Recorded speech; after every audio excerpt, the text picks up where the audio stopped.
Shalom, selamat hari Minggu. Kita kembali lagi dalam ibadah The Chosen Generation Ministry Indonesia hari ini, tanggal 5 Oktober 2021.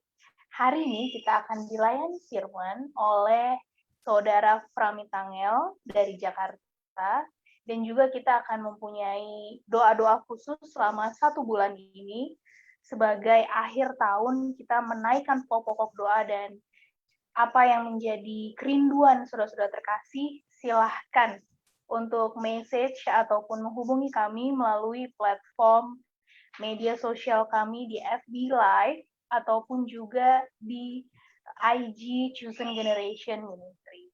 Kita akan masuk ke dalam ibadah dan kita akan bersama-sama menyempatkan waktu kita di dalam hadirat Tuhan, kita masuk di dalam penyembahan.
Di dalam Tuhan kita selalu mengalami kebaikannya yang baru. Di dalam Tuhan juga ketika kita mendapatkan hadirat Tuhan seperti hari ini dan hari-hari biasa kita melakukan mesbah secara pribadi dan keluarga, kita akan mengalami pembaharuan akal budi yang mendatangkan banyak sekali mujizat yang baru dalam hidup kita. Saudara-saudara terkasih, kita akan mendengarkan suara hati Tuhan melalui firman-Nya yang akan dibawakan oleh Saudara Pramitangel.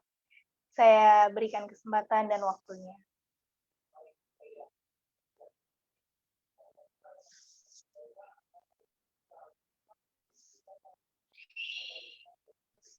Oke, shalom semuanya. Maaf, belum dihidupin mic-nya.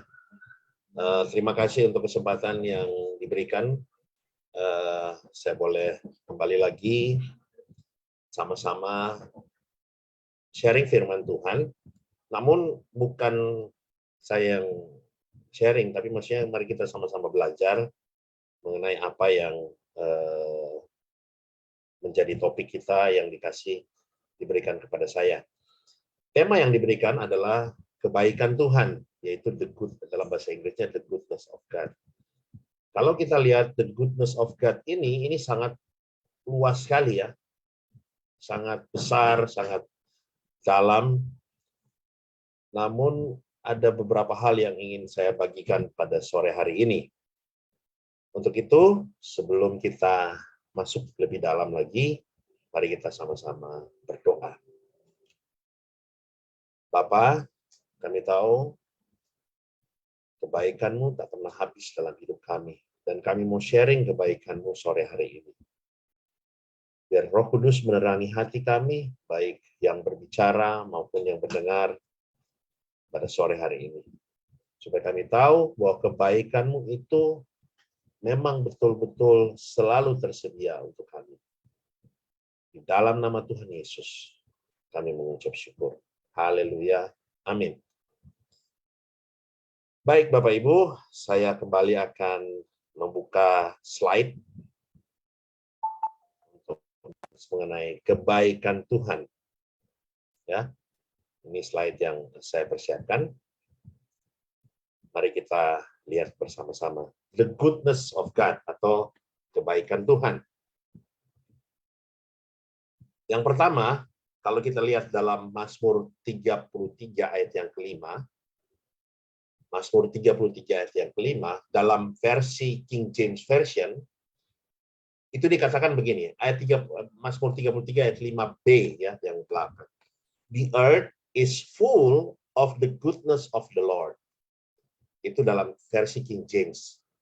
Tapi ada versi lain yang menerangkan bahwa the goodness of the Lord itu adalah the steadfast love of the Lord. Jadi the earth is full of the steadfast love of the Lord.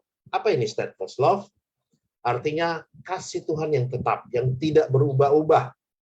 Itu dari ESV atau English Standard Version. Ada juga yang menerjemahkan the goodness of the Lord itu adalah the unfailing love of the Lord fills the earth. Jadi kasih Tuhan yang tidak pernah gagal itu yang memenuhi bumi.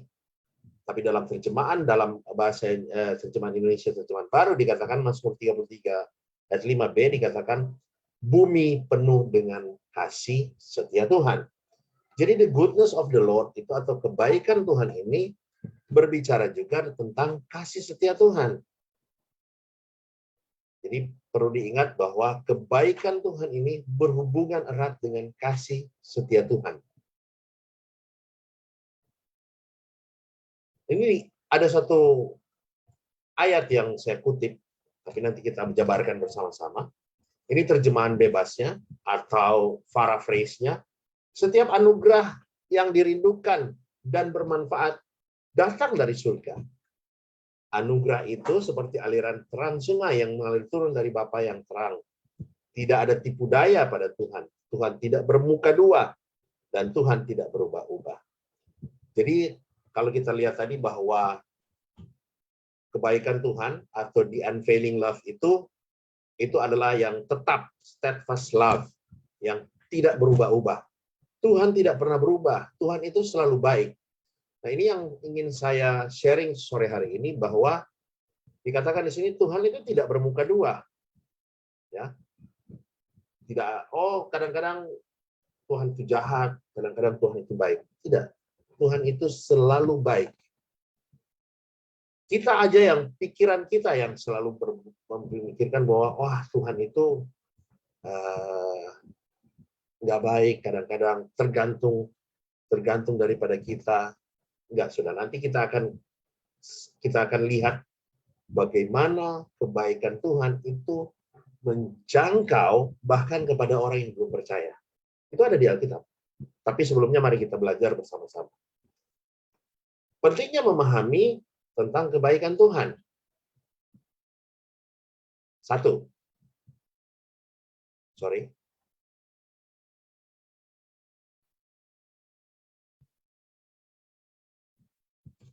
Kebaikan Tuhan bukan hanya atribut dari Tuhan, tetapi kebenaran mendasar yang harus dianut oleh setiap orang Kristen. Kebaikan Tuhan ini bukan suatu atribut atau suatu sifat yang melekat kepada Tuhan, tapi ini kebenaran mendasar. Karena apa? Satu, kebaikan Tuhan tertulis jelas dalam pasal-pasal pembukaan di Alkitab. Berulang kali Allah menyatakan segala sesuatu yang Dia ciptakan adalah baik. Mari kita lihat Kejadian, kita bisa lihat nanti, ini bisa dilihat Kejadian 1 ayat 4, Kejadian 1 ayat 10, Kejadian 1 ayat 18, dan 1 Timotius 4 ayat 4. Tuhan selalu menyatakan bahwa apa yang diciptakan itu baik adanya. Di dalam Kejadian 1. Dalam pasal 2, kebaikan Tuhan ditunjukkan dalam hal ini. Dalam pasal 2, Tuhan melihat bahwa tidak baik bagi Adam itu sendirian. Karena itu dia menciptakan seorang istri untuknya. Kejadian 2 ayat 18-25. Ini maksudnya kebaikan Tuhan yang tertulis jelas dalam pasal-pasal pembukaan Alkitab. Itu yang pertama. Yang kedua, kebaikan Tuhan merupakan akumulasi dari semua atributnya Tuhan. Ingat, kebaikan Tuhan adalah karakternya yang mulia. Garis bawah ini. Kebaikan Tuhan adalah karakternya yang mulia. Di dalam Keluaran pasal 33 ayat 19, juga di dalam Keluaran 34 ayat 5-7, kita bisa baca di sini. Lalu Musa berkata, aku berdoa kepadamu, tunjukkanlah kemuliaan-Mu kepadaku. Jadi Musa ini berdoa, Tuhan, tunjukkan kemuliaan-Mu kepadaku. Dan Tuhan menjawab. Dan dia berkata, aku sendiri akan membuat semua kebaikanku lewat di depanmu. Dan aku akan memberitakan nama Tuhan di depanmu. Dan aku akan memberikan kasih karunia kepada siapa aku memberikan kasih sayang. Dan aku akan menunjukkan belas kasihan kepada siapa yang aku akan menunjukkan belas kasihan. Bisa dilihat, Musa melihat apa? Musa meminta kepada Tuhan untuk menunjukkan kemuliaan Tuhan. Tapi Tuhan membalas apa? Aku akan membuat semua kebaikanku lewat di depannya. Berarti apa yang Tuhan tunjukkan? Kebaikan Tuhan. Jadi kebaikan Tuhan berhubungan erat dengan kemuliaan-Mu. Kebaikan Tuhan adalah karakter Tuhan yang mulia. Ini yang jelas, ini yang poin yang kedua. Ingat baik-baik. Jadi Tuhan, kalau kita minta, Tuhan tunjukkanlah kemuliaan-Mu. Maka sudah ada contoh di Alkitab. Bahwa Tuhan malah menunjukkan kepada Musa semua kebaikannya. Pada saat Musa meminta, tunjukkan kemuliaan Tuhan. Yang ketiga sekarang. Ini yang paling saya mau garis bawahi. Kita tidak dapat memisahkan apa yang baik dari Tuhan.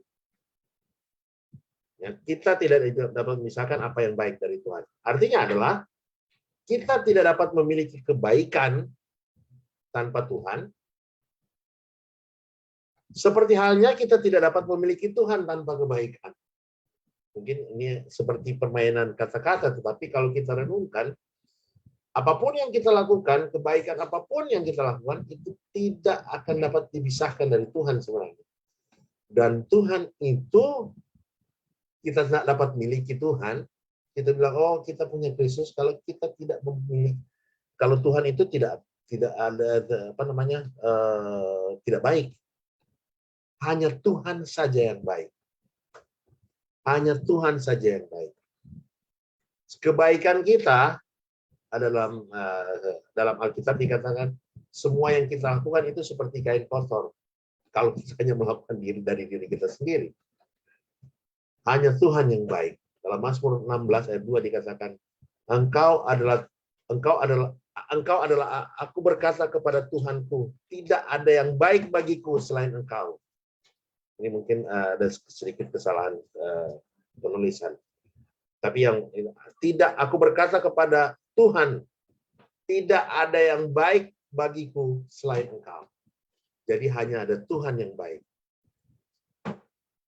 Dalam Matius 19 ayat 16 sampai 17 dikatakan begini. Ada seorang yang datang kepada Tuhan Yesus dan berkata, Guru, hal yang baik apakah yang harus saya lakukan agar saya memperoleh hidup yang kekal? Dan Yesus berkata kepadanya, mengapa kamu bertanya kepadaku hal yang baik? Hanya Dia yang baik. Tetapi jika kamu ingin masuk ke dalam hidup, lakukan perintah-perintahnya. Hanya Tuhan yang baik.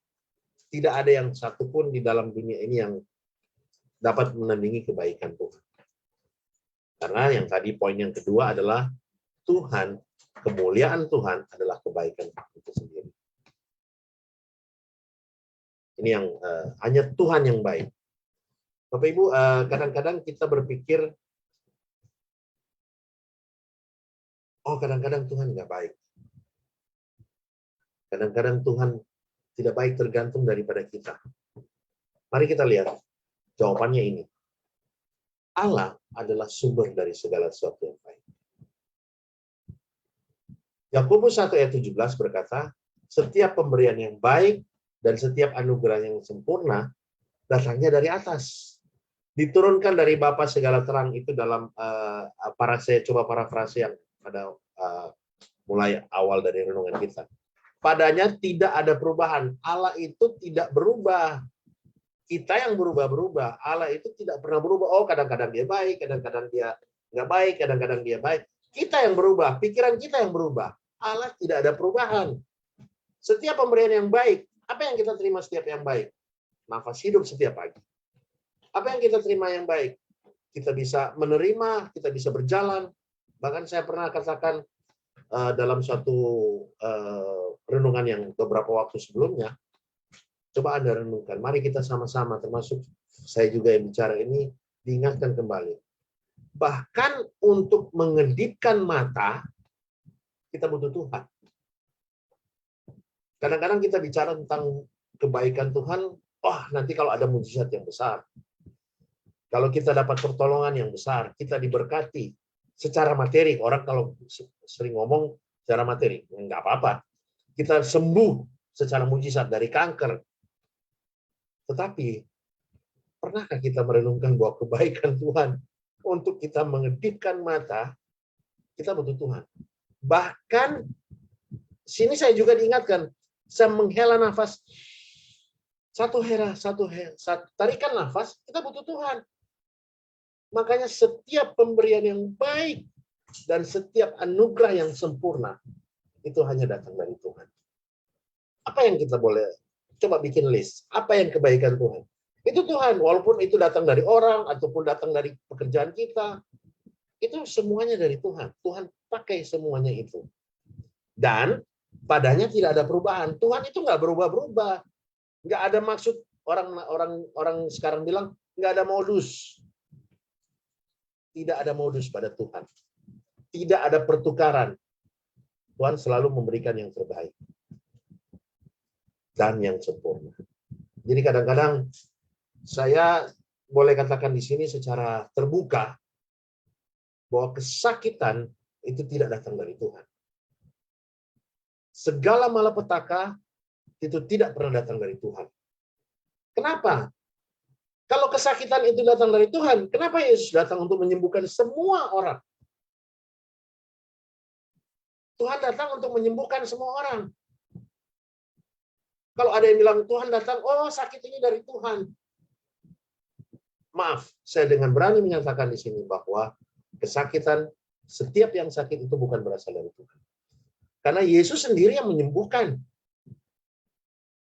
Bagaimana ada seorang dokter, dia bikin sakit, terus dia bikin sembuh. Itu kan namanya sesuatu hal yang aneh. Dan di sini dengan jelas, Yakobus 1:17 dikatakan, padanya tidak ada perubahan. Tuhan tidak pernah berubah-ubah. Juga ada bilang, malapetaka itu datang dari Tuhan. Tidak, saudara. Malapetaka tidak pernah dari Tuhan. Karena datang dari Tuhan. Karena apa? Dalam Yeremia 29:11 dikatakan, rancanganku adalah rancangan damai sejahtera. Dan bukan rancangan kecelakaan. Bukan rancangan kecelakaan. Tidak pernah ada rancangan Tuhan dalam kehidupan manusia yang mendatangkan malapetaka. Semua gempa bumi, semua kadang-kadang ada ini gempa bumi karena Tuhan mau bicara. Bapak Ibu, itu kalau kita tercatat dalam perjanjian lama, guru, apa Tuhan berbicara dalam guru, Tuhan berbicara dalam guntur. Emang di situ dituliskan bahwa ada gempa bumi, ada enggak Bapak Ibu? Dan Tuhan sudah membuktikan waktu, kalau kita mau lihat bagaimana sih Tuhan itu? Yesuslah. Karena Yesus berkata, aku dan Bapa adalah satu. Setiap yang aku lakukan, Yesus bilang dalam Yohanes pasal 17, tidak datang daripada aku sendiri, tetapi dari Allah, dari Bapa. Aku melihat apa yang Bapa lakukan, dan itu yang aku lakukan. Itu yang Yesus bilang. Dan makanya kalau kita lihat bahwa hanya ada yang baik pada Tuhan. Itu saya bisa pastikan. Tidak ada kecelakaan. Ingat baik-baik. Rancangan Tuhan tidak pernah ada rancangan kecelakaan. Selalu rancangan Tuhan adalah rancangan damai sejahtera. Kenapa kalau ada rancangan? Kenapa ada ada hal-hal yang terjadi dalam hidup kita yang nggak enak? Kenapa? Ini semua karena konsekuensi dari mungkin yang kita lakukan. Tuhan tidak pernah merancangkan, tapi karena ketidakpercayaan kita mungkin, kita seringkali membuat langkah yang buru-buru, langkah yang tidak dipikirkan, dan ada konsekuensi. Termasuk misalnya, kalau kita main api, taruh tangan kita di api, tentunya akan terbakar. Tetapi apa Bapak Ibu? Tuhan tidak pernah merancangkan itu. Dan kalau kita mengalami sesuatu yang nggak enak, Roma 8 ayat 28 selalu menjadi jaminan kita. Segala sesuatu, Allah bekerja dalam segala sesuatu untuk mendatangkan kebaikan. Tuhan mengizinkan itu. Kenapa? Ini panjang pembicaraannya nanti. Mungkin karena ada free will dari kita. Tuhan tidak menciptakan manusia seperti robot. Oh, harus ikut. Enggak. Free will. Tuhan sudah memberikan kehendak bebas buat kita. Karena apa? Dia menginginkan relationship. Itu mungkin nanti akan dibahas di waktu yang lain. Tapi Tuhan tidak pernah merancangkan sesuatu yang jahat dalam hidup kita. Segala sesuatu yang Tuhan rancangkan, itu hanya ada kebaikan. Allah adalah sumber dari segala sesuatu yang baik. Bukan sumber dari segala sesuatu yang tidak baik. Ini yang harus kita ingat. Yang berikut. Tuhan atau Allah tidak pernah menahan sesuatu yang baik untuk anak-anaknya. Ini dari anak-anak manusia. Tuhan tidak pernah menahan sesuatu yang baik untuk anak-anaknya. Untuk siapa? Untuk kita. Roma 8 ayat 31-32 dikatakan begini. Sebab itu, apakah yang dapat kita katakan tentang semuanya itu? Jika Allah di pihak kita, siapa yang dapat melawan kita? Ini bukan kita pakai kalau misalnya lagi ada, oh sok jago, Tuhan ada di pihak kita. Siapa yang lawan? Makanya kita bisa senang. Bukan seperti itu. Maksudnya begini. Semua kebaikan Tuhan sudah sediakan. Siapa yang dapat menahan kebaikan Tuhan itu? Siapa yang lawan dapat menahan? Iblis nggak dapat menahan kebaikan Tuhan dalam hidup kita. Sekalipun Daud pernah bilang, kalau kita baca Mazmur 23 ayat 1, Tuhan adalah gembalaku, takkan kekuranganku. Terus, Ia membaringkan aku di padang yang berumput hijau. Ia menuntun aku ke air yang tenang. Ia menyegarkan jiwaku. Ia menuntun aku ke jalan yang benar oleh karena namanya. Itu ayat 1-3. Tapi lihat ayat yang keempat. Mazmur 23. Sekalipun aku berjalan dalam lembah kekelaman. Jadi 1-3, Daud bicara, Tuhan adalah gembalaku, selalu Tuhan. Tuhan membawa aku ke air yang tenang. Tuhan menyegarkan jiwaku. Tuhan menuntun aku ke jalan yang benar. Ayat yang keempat, Daud bilang begini, sekalipun aku, bukan Tuhan yang menuntun dia ke lembah kekelaman. Dia sendiri yang datang ke lembah kekelaman. Sekalipun aku berjalan dalam lembah kekelaman, apa yang Daud bilang? Aku nggak akan bahaya. Sebab apa? Sebab Tuhan besertaku. Jadi sekalipun Daud memilih berjalan dalam lembah kekelaman, dia tahu bahwa Tuhan bersama dengan dia. Ini yang sebenarnya nggak bisa dipaham. Kadang-kadang kita nggak mengerti. Oh, Tuhan dia pilih loh jalan lembah kekelaman. Tapi Tuhan ada di situ. Kan saya sudah pernah share Mazmur 139 itu. Jikapun kita membuat tempat tidur di dalam dunia orang mati, itu dalam Mazmur 139 ayat 8, Tuhan ada di sana. Apa yang kita nggak bisa terpisah dari Tuhan.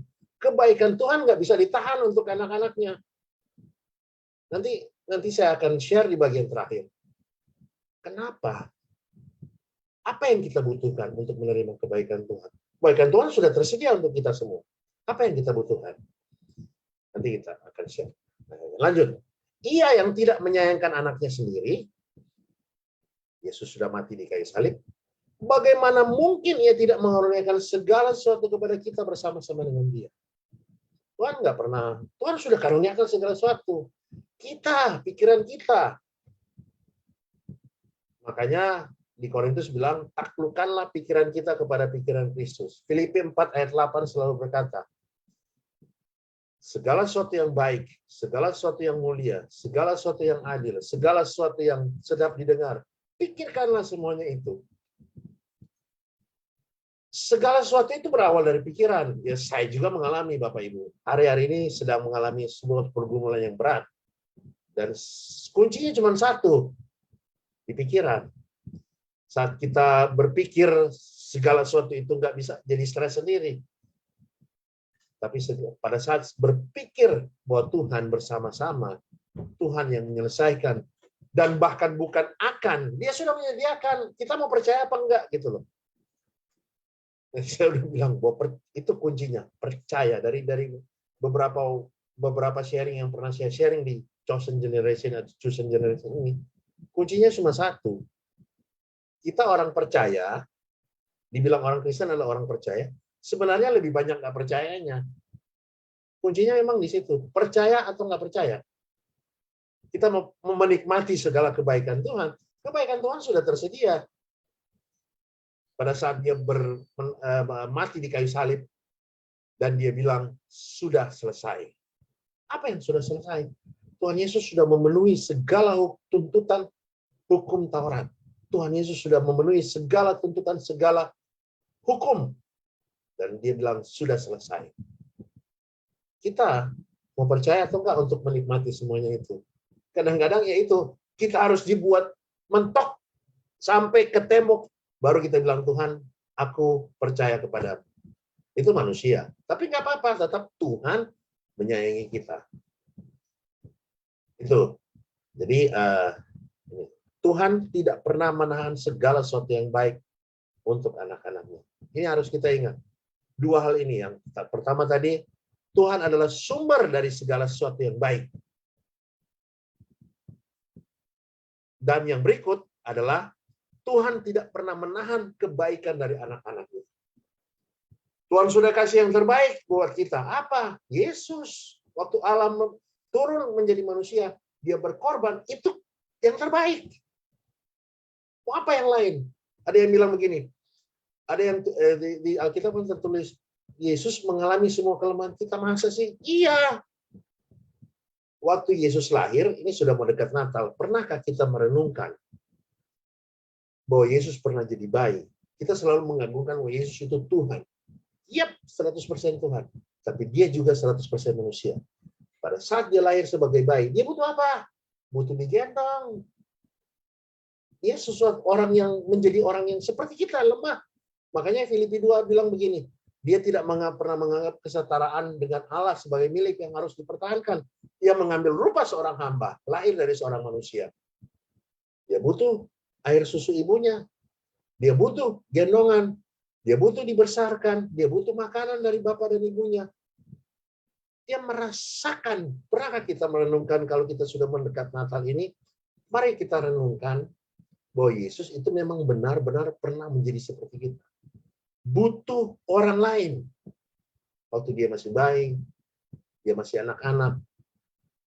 Bahkan Yesus waktu dia ada sekian tahun, dia tidak 18 tahun bekerja bersama dengan bapaknya Yusuf, itu membutuhkan orang. Pernahkah kita berpikir 100% manusia, 100% Allah? Udah mau dekat Natal ini, mari kita lihat bahwa betul-betul Yesus sudah menjadi manusia untuk kita. Dan Tuhan tidak pernah menahan kebaikannya untuk kita, karena yang terbaik sudah Tuhan berikan, sudah Allah berikan buat kita, yaitu anaknya sendiri. Kalau yang terbaik sudah diberikan, yang lain sudah tersedia. Kuncinya cuma satu, percaya. Dan seperti yang bicara ini, kadang-kadang nggak percaya, dan itu menjadi apa ya? Menjadi barrier. Tuhan bilang, percaya Jo. Orang Manado bilang percaya Jo kok. Gitu. Oke. Nah, ini sampai di sini sharing saya. Tapi yang terakhir, saya akan menunjukkan kepada kita bagaimana sebenarnya kepercayaan itu mempengaruhi apa yang akan kita terima. Mari, saya tidak mempersiapkan slide-nya, tapi saya akan bawa dalam pembacaan. Dalam Matius 15, di sini. Dalam Matius 15, ayat 21, ini berbicara tentang seorang perempuan Kanaan. Seorang perempuan Kanaan, ini bukan orang Yahudi. Yesus pergi menyingkir dari situ ke Tirus dan Sidon. Sekarang ini Tirus dan Sidon itu masih ada, itu ada di Lebanon. Negara modern Lebanon sekarang. Jadi Yesus pergi ke atas. Dari daerah Galilea ke atas itu kira-kira kalau naik mobil sekarang kira-kira 4 atau 5 jam ke Sidon dari daerah Tiberias. Kalau tidak ada perbatasan.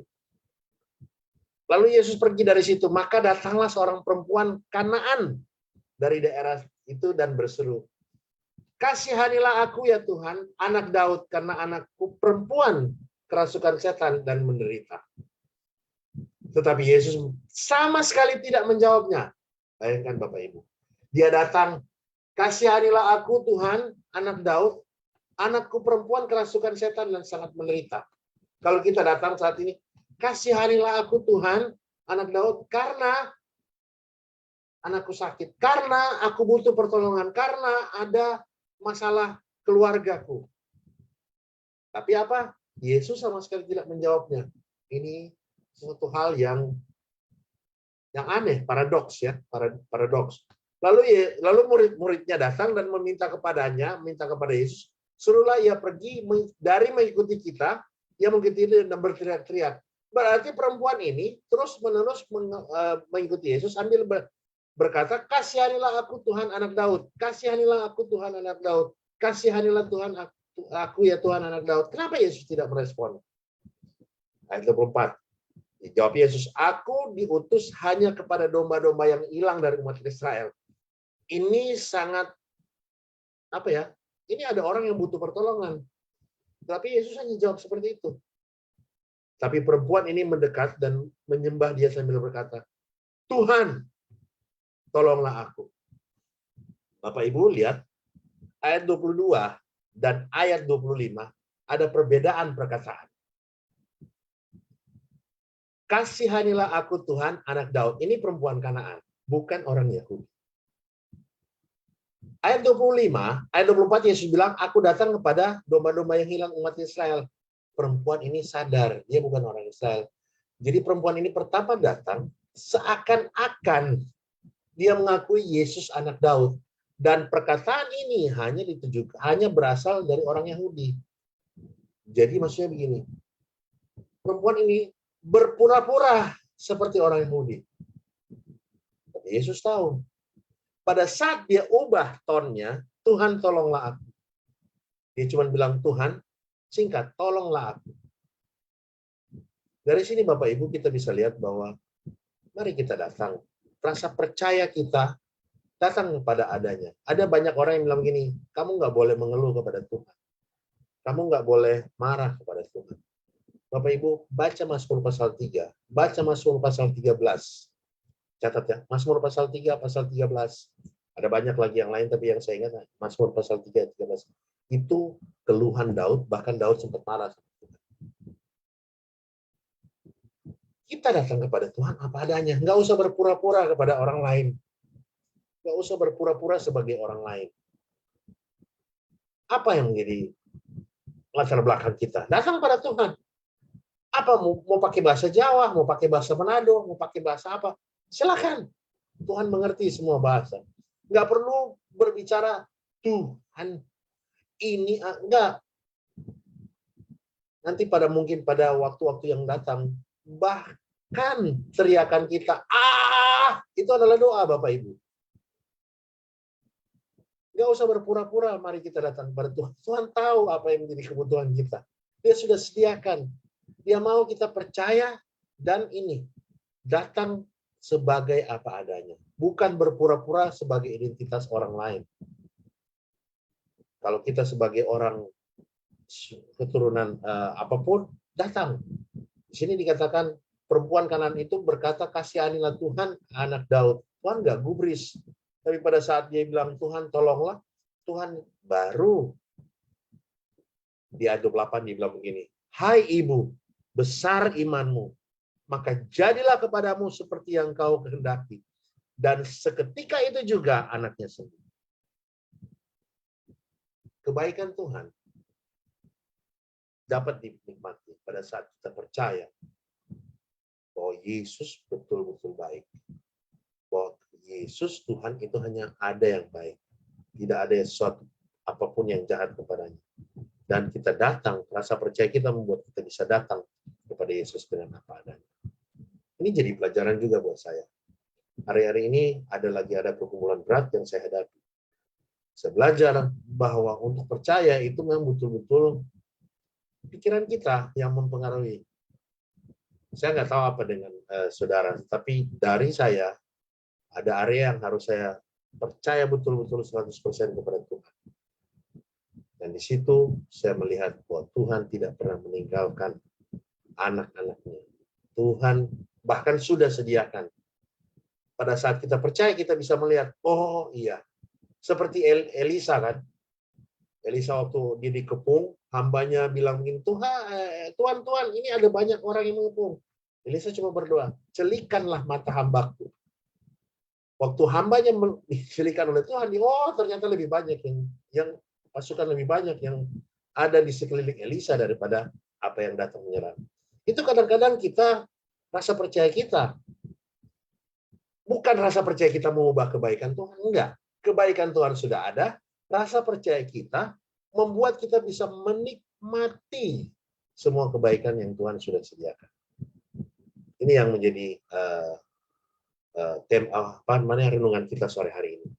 Tuhan adalah sumber dari segala suatu kebaikan, dan Tuhan tidak pernah menahan kebaikannya kepada anak-anaknya. Rasa percaya kita membuat kita bisa menikmati, bukan rasa percaya kita membuat kebaikan Tuhan itu tersedia. Enggak, kebaikan Tuhan sudah tersedia. Percaya kita akan membuat kita menerima. Itu gitu. Demikian firman Tuhan. Semoga Tuhan memberkati kita menikmati Natal yang sebentar lagi dalam masa, kalau dalam kalender Kristen ini adalah masa-masa Advent. Mari kita menikmati bahwa Tuhan datang sebagai manusia 100% dan dia betul-betul memahami akan keadaan kita. Yesus itu adalah Tuhan 100%, Allah 100%, dan juga manusia 100%. Tuhan Yesus memberkati kita semua. Silakan pendeta Hanut. Haleluya.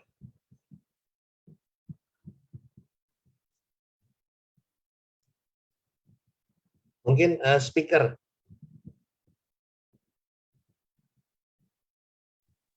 Thank you Kak Fahmi untuk sharing firman-Nya yang sangat memberkati pastinya, dan juga merefresh kita semua tentang tema bulan ini adalah the goodness of God, kebaikan Tuhan. Kadang kita sendiri tuh selalu bilang, iya sampai nggak bisa ngitung lagi kebaikan Tuhan, tapi sebenarnya di balik itu ada sesuatu yang lebih dalam gitu tentang kebaikan Tuhan. Gitu. Dan hari ini kita juga bakal terus ngobrol nih Kak Fahmi, membahas tentang sharing firman tadi dan juga tentang tema kebaikan Tuhan.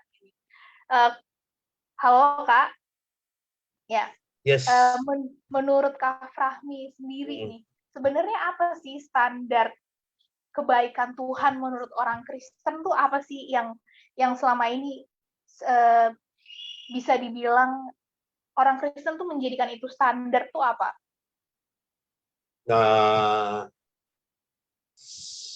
Saya nggak bisa mendefinisikan standar orang Kristen, tapi dari pengalaman yang saya alami bahwa kita kadang-kadang mendefinisikan kebaikan Tuhan itu sesuai dengan keinginan kita. Pada saat keinginan kita terpenuhi, kita bilang Tuhan itu baik.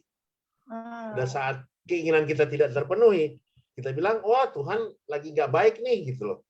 Itu sebelum saya menyadari bahwa Tuhan itu nggak pernah ada yang baik. Jadi, tapi ini pengalaman ya, berarti mungkin ini yang menjadi standar jadi kebanyakan orang Kristen. Bahwa kadang-kadang kalau keinginan kita nggak terpenuhi, oh dibilang Tuhan itu lagi nggak baik. Mungkin ada salah apa ya, gitu loh. Bapak Ibu, sekali lagi saya kembali mau jelaskan, mau utarakan juga reminding dalam pikiran saya. Dosa bukan terkait dengan apa yang kita lakukan. Bukan hanya itu, tetapi lebih dalam dari itu. Di Alkitab dikatakan segala sesuatu yang bukan berasal dari iman adalah dosa.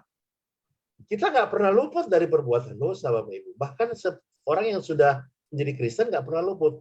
Jadi kalau kita bilang, oh ada dosa, harus diberesin dulu. Lihat perempuan Sirofenisia itu. Dia bukan orang Yahudi, bukan dalam hitungan orang percaya. Tapi pada saat dia bilang dia datang dengan dirinya sendiri, itu kuncinya sebenarnya. Kalau orang Kristen yang misalnya kebanyakan, kadang-kadang masih bisa terombang-ambing. Tapi kalau kita datang, ini loh Tuhan.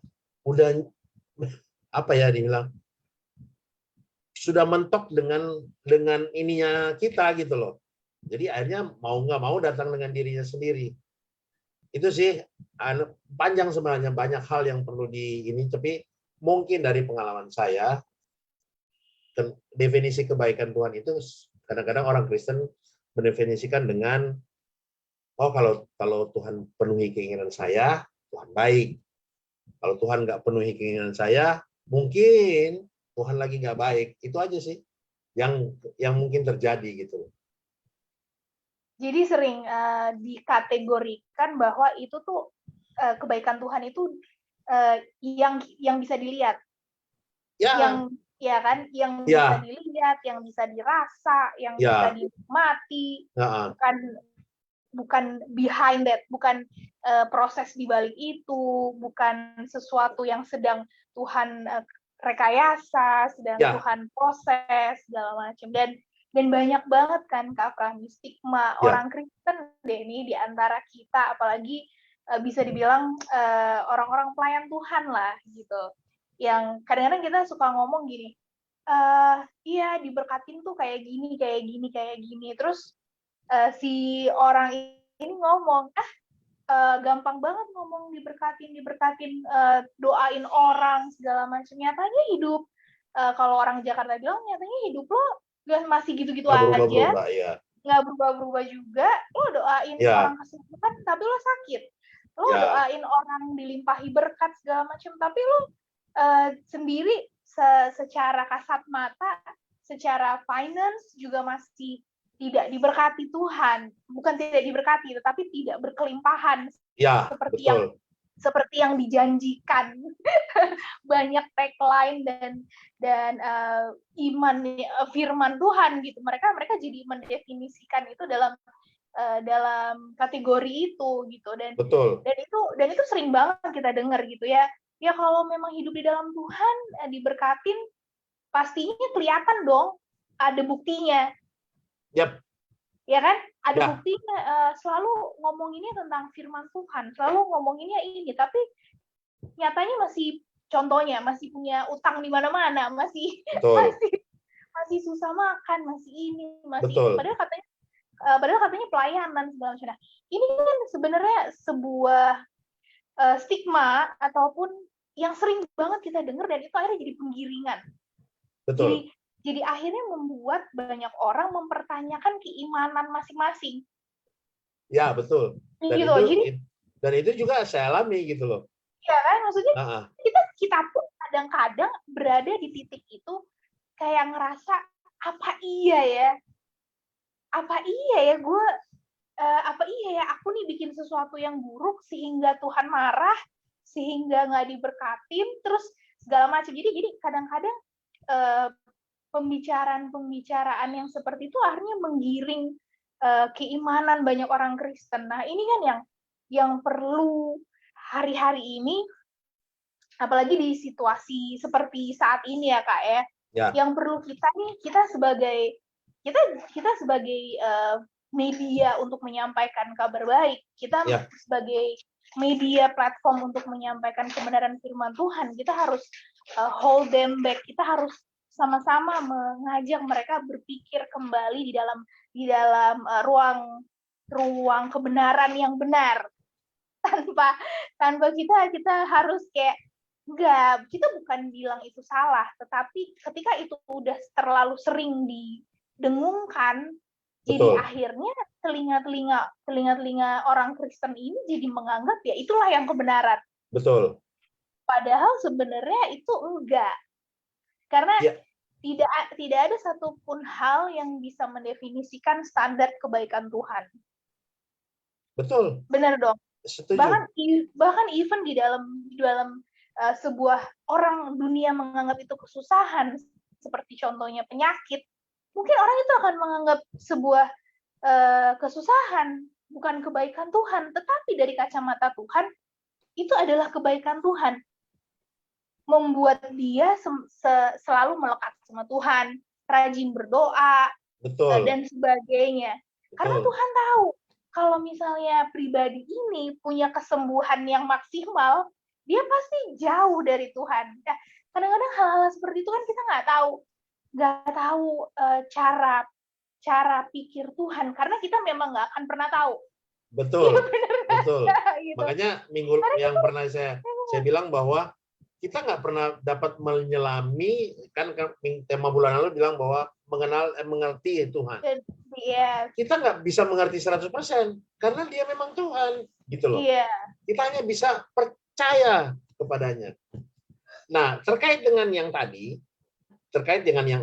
pendeta Alen bilang tadi, bahwa ya kadang-kadang kita bilang bahwa wah, kok kita belum diberkati, kok kita belum ini, kok kita belum disembuhkan. Ada satu tokoh yang jelas tertulis dalam Alkitab. Jauh sebelum ada hukum Taurat. Dan kita disebut anak-anaknya. Itu siapa? Abraham.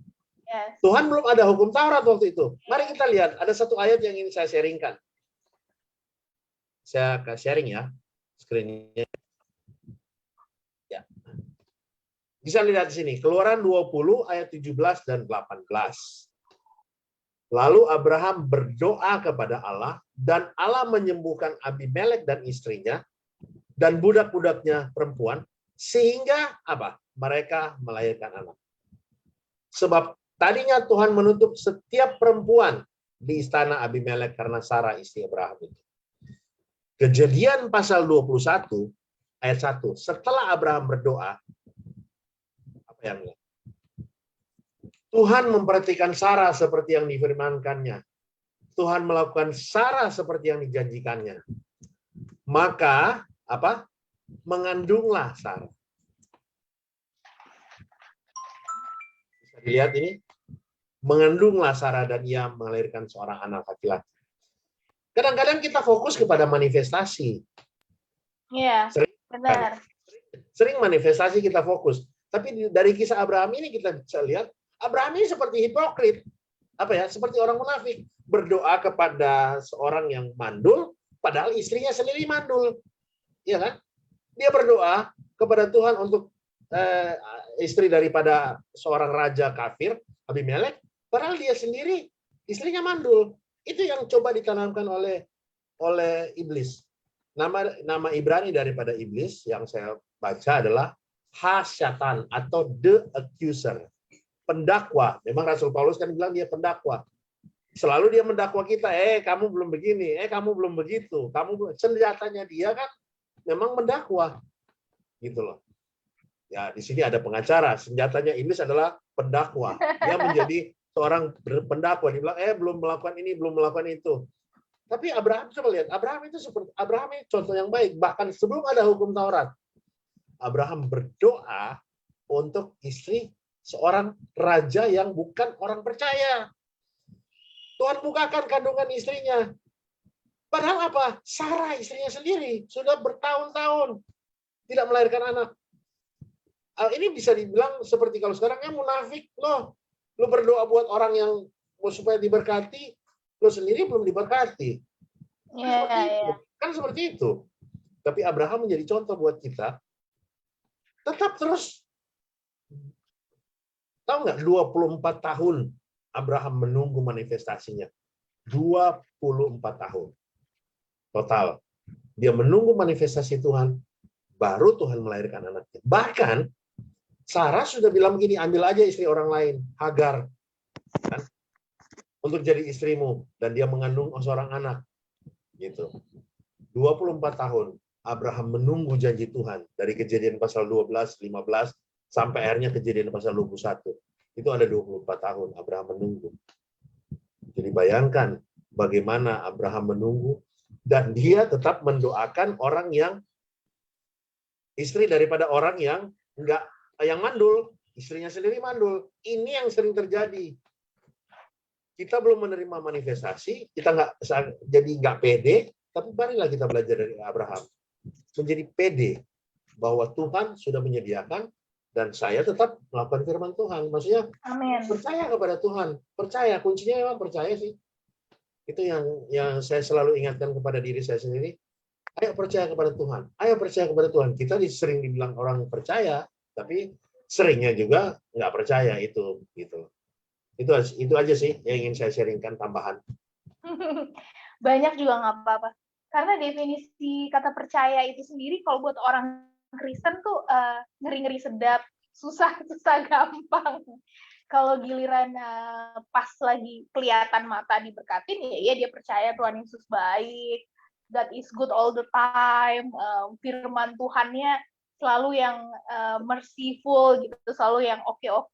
Tapi giliran dia masuk dalam pergumulan, dia tiba-tiba mempertanyakan banyak hal. Apa dia lagi mengalami kutuk keturunan, apa dia lagi ngalamin hal-hal yang nggak baik, apa dia pernah ini, itu, dan itu. Jadi sekarang ini memang yang paling penting kesehatan mental.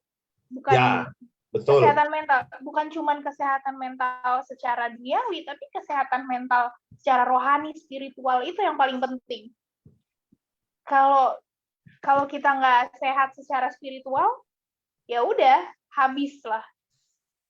Maksudnya kita nggak akan pernah bisa ekspektasi lebih dari apapun, karena detik ini percaya, detik kemudian ya jatuh lagi. Setuju, gitu.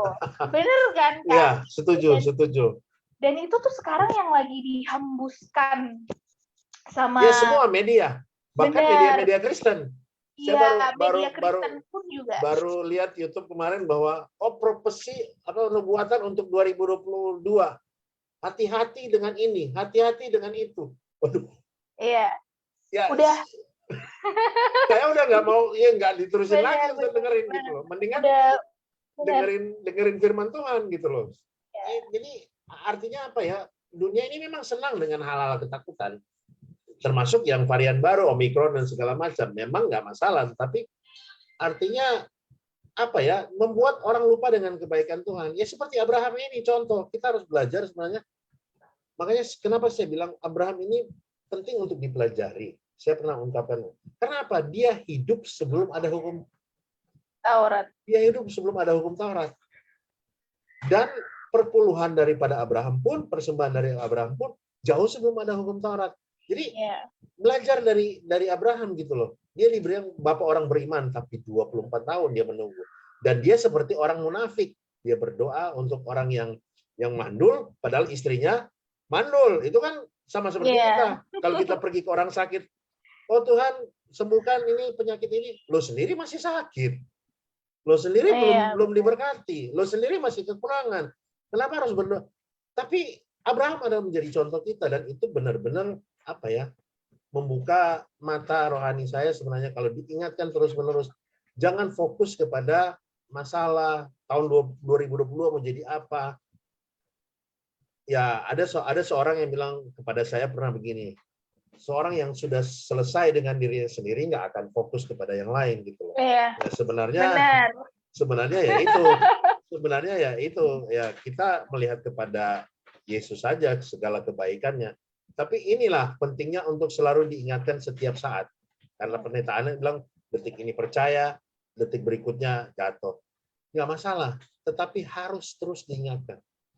Makanya Rasul Paulus kan bilang begini, iman timbul dari pendengaran.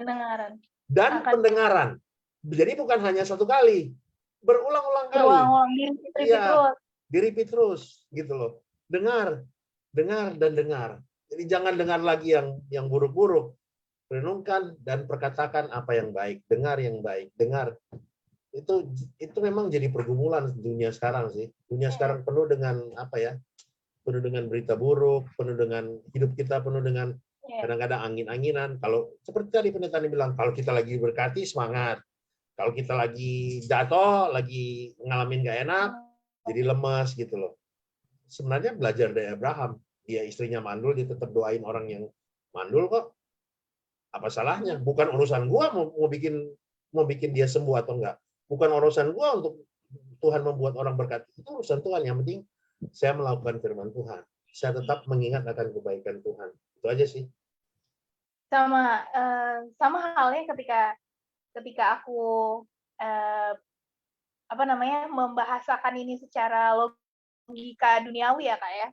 Kalau misalnya kita kan banyak banget di pengajaran dunia saat ini yang kata-kata motivasi lah, harus selalu menghembuskan positif mind tiap hari. Kalau bahasanya tuh afirmasi lah, bahasa sekarang tuh harus memperkatakan kata-kata afirmasi. Sebenarnya ketika kita baca Alkitab, kita tuh lagi dengan sadar membiarkan diri kita didoktrin gitu loh. Itu kan sebenarnya yang dilakukan. Ketika kita baca Alkitab kan kita baca, kita dengar, kita nih lagi mendoktrin diri sendiri. Dan itu hal yang paling benar adalah ya didoktrin sama firman Tuhan. Jadi sampai akhirnya dan itu yang sering muncul dalam hati kan, kadang-kadang kalau kita lagi di jalan kita keinget, oh iya ini firman ini nih kayak gini, padahal sebenarnya kita nggak berusaha mengingat, tapi karena setiap hari di-repeat, kayak kita dengerin lagu aja, setiap hari di-repeat, kita pasti akan hafal secara nggak langsung teksnya, dalam bawah sadar ya. Bener. Padahal sebenarnya kata-kata afirmasi, kata-kata motivasi sama firman Tuhan ini kuasanya jauh banget gitu. Kalau orang dunia kan percaya banget ya self healing tuh kata-kata positif. Padahal kalau firman Tuhan ini bukan cuman self healing gitu, tetapi memunculkan itu tadi kadar iman yang baru sampai akhirnya kita nerima impartasi kuasa Tuhan. Betul. Yang bisa kayak menghidupkan yang mati jadi hidup. Ini kan kuasa yang nggak bisa kita tentang firman Tuhan. pada kenyataannya. Saya lagi cari sekarang sebenarnya pendetaan ayat Alkitab yang menyatakan bahwa firman Tuhan itu adalah obat untuk seluruh tubuh. Jadi kan obat itu Ya, kadang-kadang obat itu misalnya obat asma berarti untuk penyakit asma. Obat Panadol untuk sakit kepala atau untuk demam. Tapi firman Tuhan itu jelas ada tertulis dalam kitab Amsal. Saya itu obat. lupa ayatnya di mana. Itu Tetapi itu tertulis bahwa dia adalah obat untuk seluruh tubuh. Segala ya, jenis benar. penyakit. Jadi Benar, benar-benar memang saya lagi nyari ini sekarang. Kalau nggak salah di Amsal 22, tapi ayat berapa gitu loh. Itu yang Amsal sama kayak aku alamin waktu aku depresi dulu kan gitu. Akhirnya obat yang bisa menyembuhkan adalah disuruh rajin baca Alkitab gitu. betul. Dan Dan itu ada ayatnya loh. ya, Itu benar. saya baru ketemu kemarin juga, tapi karena baru ketemu lupa dicatat, lu jadi hilang gitu. Kalau nggak salah di Amsal 20 apa 22 gitu. Jadi benar-benar hai anakku dengarkanlah dengarkanlah ini karena ia adalah ia dapat menyembuhkan tulang-tulangmu dan obat untuk seluruh tubuhmu. Berarti kalau selama ini saya pikir bahwa obat saya ada kelemahan asma, obat saya selalu minum obat asma kalau ada juga alat semprot. Tapi itu hanya untuk asma. Tapi kalau firman Tuhan itu untuk seluruh tubuh gitu loh, apapun. Makanya saya dari dulu Anas suka sharing mengenai bahwa depresi apa hilang dengan firman Tuhan. Saya kemarin 2 hari lalu saya selalu ingat itu dari beberapa sejak awal Anas share itu saya selalu ingat. Dan saya coba di mana ya ayatnya. 2 hari yang lalu itu saya ketemu waktu saya lagi baca Alkitab saya ketemu. Tapi ini lagi lupa. Karena apa coba kita bisa sembuh? Karena pola pikir kita yang berubah. Betul. Iya, karena pola pikirnya yang berubah gitu. Semuanya kan dimulai dari pola pikir kan, Kak. Betul. Untuk apapun itu. Kalau pola pikir kita nggak berubah, ya kita nggak akan pernah sembuh sampai kapanpun. Betul. Jadi ya apa ya, dunia coba tawarkan ketakutan, dunia jangankan dunia, situasi pun kita yang sering alami, yang sering berubah-berubah, kita nggak tahu hari besok akan terjadi apa. Ya memang yang seperti pendetanya tadi bilang, tidak ada yang dapat kita pegang di dunia ini. Nggak ada. Ya, jadi ya itulah yang rasa percaya kita sebenarnya. Halo? Yes. Dan pada saya udah ketemu. Ada ketemu. Oke. Ya. Udah ketemu Amsal 24 ayat 22. Amsal 24 ayat 22. Mari saya coba share ya. Amsal 24. Saya udah ketemu Amsal 24 ayat 22. Nih dari ayat 8 dari ayat 20 ya, dari ayat 20 sampai ayat 22. Hai anakku, perhatikanlah perkataanku, arahkanlah telingamu kepada ucapanku. Janganlah semua itu menjauh dari matamu, simpanlah di lubuk hatimu. Karena itulah yang menjadi kehidupan, it brings life bagi yang mendapatkannya, dan kesembuhan, bukan obat, kesembuhan bagi seluruh tubuh mereka. Firman Tuhan itu bukan cuma obat untuk satu penyakit. Firman Tuhan itu adalah kesembuhan atau obat untuk seluruh bagian tubuh kita. Ini yang ayatnya yang sering pendeta Anies share bahwa aku disembuhkan karena baca firman Tuhan. Yaitu Amsal 24 ayat 22 tadi. Ini luar biasa. Ya itu, silahkan.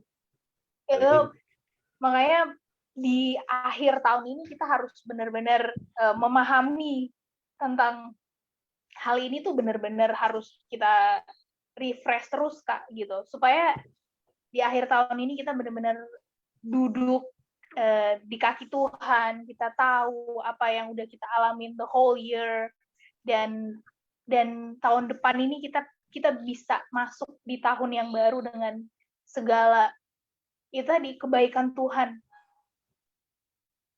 Kebaikan Tuhan yang kita nggak pernah bisa ukur pakai apapun. Iya, orang Kristen ya, orang Kristen mengukur kebaikan Tuhan ada takaran. Oh, kalau dia diberkati, punya banyak uang, dia hidup ini dan itu, sembuh secara utuh 100%, itu namanya diberkati. Makanya marilah kita, termasuk saya juga, belajar untuk kita bahkan menghela napas, itu kebaikan Tuhan. Iya. Kita bisa mengedipkan mata, itu kebaikan Tuhan. Iya. Gitu loh.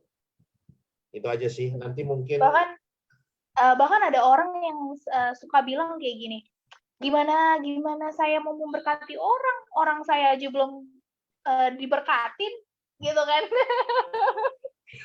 Gitu. Jadi itulah yang jadi stigma saat ini yang harus ya yuk kita sama-sama, kalau kita ketemu sama orang-orang yang punya cara pandang kayak gitu, kita ajak, kita kasih sedikit pencerahan lah, kita kasih pengertian. betul, karena Nah, kabar baik itu harus disampaikan secara berulang-ulang. Ya, silakan Pendeta. jadi pada sore hari ini, saudara-saudara terkasih, kita bersyukur sekali bahwa kembali lagi kita diingatkan tentang apa sih sebenarnya makna kebaikan Tuhan, bagaimana kita menyikapinya, bagaimana kita merespon kebaikan Tuhan. Apakah kebaikan Tuhan hanya sebatas materi atau sesuatu yang terlihat mata? Of course no, itu tentunya enggak sama sekali. Dan yang pasti sumber dari kebaikan Tuhan adalah firman Tuhan itu sendiri. Ketika Anda saat ini masih bisa mendengar firman Tuhan, beribadah, membaca firman Tuhan secara bebas, itu adalah salah satu kebaikan Tuhan. Karena di tempat lain banyak sekali orang dilarang untuk membaca firman Tuhan, beribadah, yang tidak mengalami kemerdekaan seperti kita hari ini untuk mengalami bersama-sama beribadah memuji Tuhan. Nah, saudara-saudara terkasih, sebelum kita mengakhiri ibadah kita, saya akan meminta Kak Fahmi juga untuk menutup doa berkat. Tapi sebelumnya saya akan meminta Kak Fahmi juga untuk berdoa bagi bencana alam yang sedang terjadi Gunung Semeru. Yes, kita tahu bahwa banyak hal yang sedang bergejolak, tetapi kita tahu ini semua adalah bentuk dari kebaikan Tuhan. Saya persilakan Kak Fahmi, sekaligus untuk menutup doa berkat. Oke. Baik, teman-teman yang ada di ruang Zoom maupun yang ada di live Facebook, jangan lupa nanti bisa didengarkan lagi lewat YouTube nanti setelah diupload. Mari kita akan berdoa untuk semua hal yang kita alami, juga dengan bencana alam yang terjadi di Jawa Tengah, gunung meletus, dan semua hal kita percaya bahwa Allah bekerja dalam segala sesuatu untuk mendatangkan kebaikan. Mari kita berdoa. Bapa di surga, terima kasih untuk waktumu untuk membicarakan tentang kebaikan. Kami tahu pengetahuan kami terbatas. Kami berdoa, biar kiranya Roh Kudus yang ada dalam setiap kami bisa menerangi setiap kami untuk bisa mengerti, mendapatkan rema sedikit saja. Apa yang menjadi rema buat kami untuk hidup di hari-hari yang akan datang. Biar kiranya kami terus mengingat akan kebaikan-Mu. Dalam Filipi 4 ayat 8 berkata, apa yang baik, apa yang manis, apa yang sedap didengar, apa yang disebut kebajikan, apa yang disebut kebaikan, biar kami pikirkan semua itu. Biar kami hanya memikirkan tentang kebaikan-Mu, Tuhan. Karena kebaikan-Mu adalah kemuliaan-Mu itu sendiri. Terima kasih, Bapak. Saya berdoa buat setiap kami yang ada di ruang Zoom ini maupun yang ada di live Facebook ataupun yang akan mendengarkan secara rekaman nanti, recording. Bapak, apapun yang kami alami, biar kiranya kami yakin akan satu firman Tuhan. Roma 8 ayat 28 berkata, Allah bekerja dalam segala sesuatu untuk mendatangkan kebaikan untuk kami yang percaya dan mengasihi Engkau. Tuhan, Engkau yang sudah memberikan yang terbaik, yaitu anak-Mu sendiri, datang ke dunia ini. Engkau tidak pernah akan menahan segala sesuatu yang baik dari kami. Ajar kami untuk mengingat, dalam keadaan apapun, baik kami dalam keadaan sehat, maupun dalam keadaan sakit, apapun itu, Tuhan, Engkau tetap baik. Dan kami percaya kesakitan kami hanya sementara. Karena firman-Mu menjamin, kalau kami melihat akan firman-Mu, kami terus merenungkan firman-Mu, maka itu adalah kesembuhan bagi tubuh kami. Kami juga saat ini berdoa, Tuhan, untuk orang-orang yang ada di sekitar Gunung Semeru, yang ada di Jawa Tengah. Bapa, mereka yang mengalami bencana alam. Tuhan, kami percaya dan kami deklarasikan bahwa bencana alam itu bukan berasal daripada-Mu. Tapi karena dunia ini memang sudah hidup dalam segala keterbatasan, dan itu terjadi. Tetapi kami percaya Engkau yang memberikan perlindungan kepada semua orang yang ada di sekitar Gunung Semeru. Engkau yang menjadi perlindungan Tuhan, yang sempurna.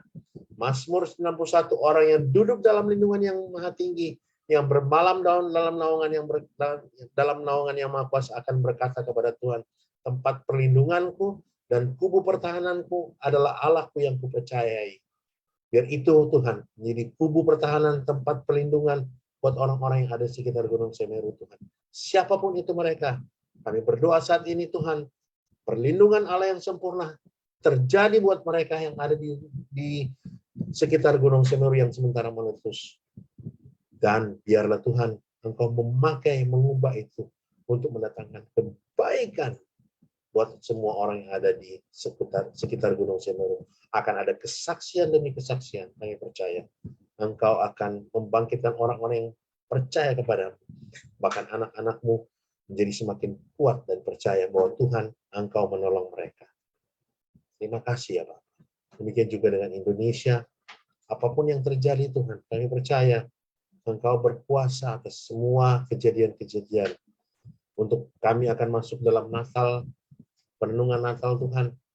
Kami percaya Engkau yang sudah datang menjadi Bapa yang kekal. Yesaya 9 ayat 5 berkata, seorang anak telah lahir untuk kita, seorang diberikan untuk kita. Lambang pemerintahan ada di atas bahunya. Dan namanya disebutkan orang penasihat ajaib, Bapa yang kekal, Allah yang perkasa, Raja damai. Bapa, biarlah kami boleh mengingat akan firman Tuhan, bahwa Engkau datang ke dunia ini, menjadi Bapa kami yang kekal, menjadi Raja damai, menjadi penasehat yang ajaib, menjadi Allah yang perkasa. Terima kasih ya Bapa. Kami mengucap syukur untuk sore hari ini. Kami mengucap syukur juga Tuhan untuk semua yang boleh kami nikmati sepanjang hari ini. Dan kami berdoa hari-hari ke depan, biar kami terus memikirkan akan kebaikan-Mu Tuhan.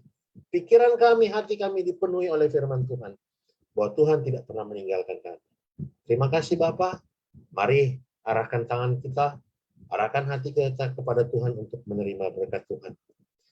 Tuhan memberkati engkau dan melindungi engkau.